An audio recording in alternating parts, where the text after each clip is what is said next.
বাংলাদেশী অনুপ্ৰৱেশকাৰীৰ আক্ৰমণত শ্বহীদ বিএছএফ জোৱান বীৰ জোৱানক শেষ বিদায় গাঁওবাসীৰ কান্তোনত ভাগি পৰিল পৰিয়াল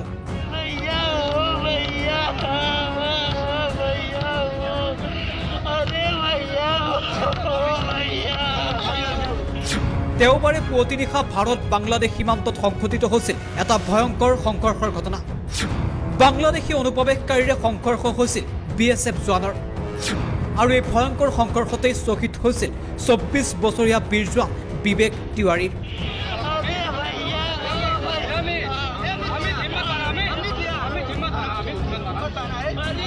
উত্তৰ প্ৰদেশৰ আজমগড়ত ঘৰ এইগৰাকী বিএছএফ জোৱান বিবেক তিৱাৰীৰ মাত্ৰ কিছুদিন পূৰ্বে ভাৰত বাংলাদেশ সীমান্তৰ পশ্চিমবংগলৈ বদলি হৈছিল বিবেক তিৱাৰী পশ্চিমবংগৰ ভাৰত বাংলাদেশ সীমান্তত নিয়োজিত হৈ আছিল বীৰ জোৱান বিবেক তিৱাৰী আৰু সেই ভাৰত বাংলাদেশ সীমান্ততেই বাংলাদেশী অনুপ্ৰৱেশকাৰীয়ে আক্ৰমণ কৰিছিল বিএছএফৰ জোৱানৰ ওপৰত এই ভয়ংকৰ আক্ৰমণতেই প্ৰাণ আহুতি দিছিল বীৰ জোৱান বিবেক তিৱাৰীয়ে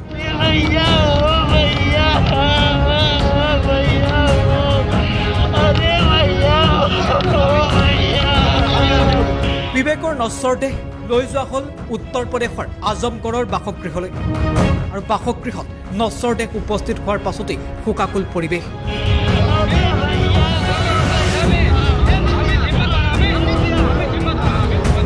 ভাৰত মাতা কি জয় ধ্বনি দিলে উপস্থিত জনতাই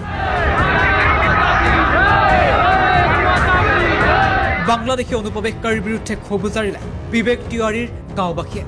আৰু এইগৰাকী বীৰ জোৱান বিবেক তিৱাৰীলৈ আমিও জনাইছো অশেষ শ্ৰদ্ধাঞ্জলি নেশ্যনেল ডেস্ক টাইম 8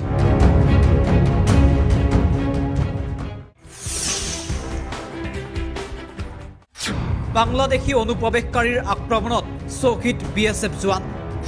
বীৰ জোৱানক শেষ বিদায় গাঁওবাসীৰ কান্তোনত ভাগি পৰিল পৰিয়াল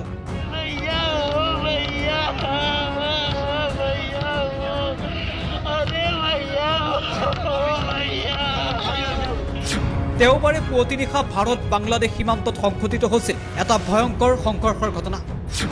বাংলাদেশী অনুপ্ৰৱেশকাৰীৰে সংঘৰ্ষ হৈছিল বিএছএফ জোৱানৰ আৰু এই ভয়ংকৰ সংঘৰ্ষতেই শ্বহীদ হৈছিল ২৪ বছৰীয়া বীৰ জোৱান বিবেক তিৱাৰীৰ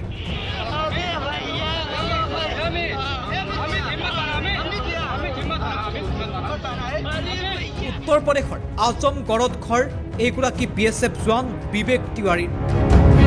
মাত্ৰ কিছুদিন পূৰ্বে ভাৰত বাংলাদেশ সীমান্তৰ পশ্চিমবংগলৈ বদলি হৈছিল বিবেক তিৱাৰী পশ্চিমবংগৰ ভাৰত বাংলাদেশ সীমান্তত নিয়োজিত হৈ আছিল বীৰ জোৱান বিবেক তিৱাৰী আৰু সেই ভাৰত বাংলাদেশ সীমান্ততেই বাংলাদেশী অনুপ্ৰৱেশকাৰীয়ে আক্ৰমণ কৰিছিল বিএছএফৰ জোৱানৰ ওপৰত এই ভয়ংকৰ আক্ৰমণতেই প্ৰাণ আহুতি দিছিল বীৰ জোৱান বিবেক তিৱাৰীয়ে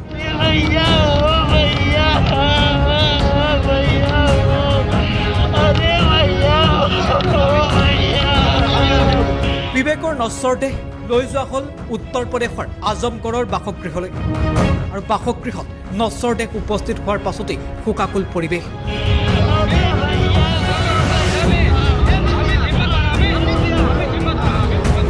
ভাৰত মাতা কি জয় ধ্বনি দিলে উপস্থিত জনতাই বাংলাদেশী অনুপ্ৰৱেশকাৰীৰ বিৰুদ্ধে ক্ষোভ জাৰিলে বিবেক তিৱাৰীৰ গাঁওবাসীয়ে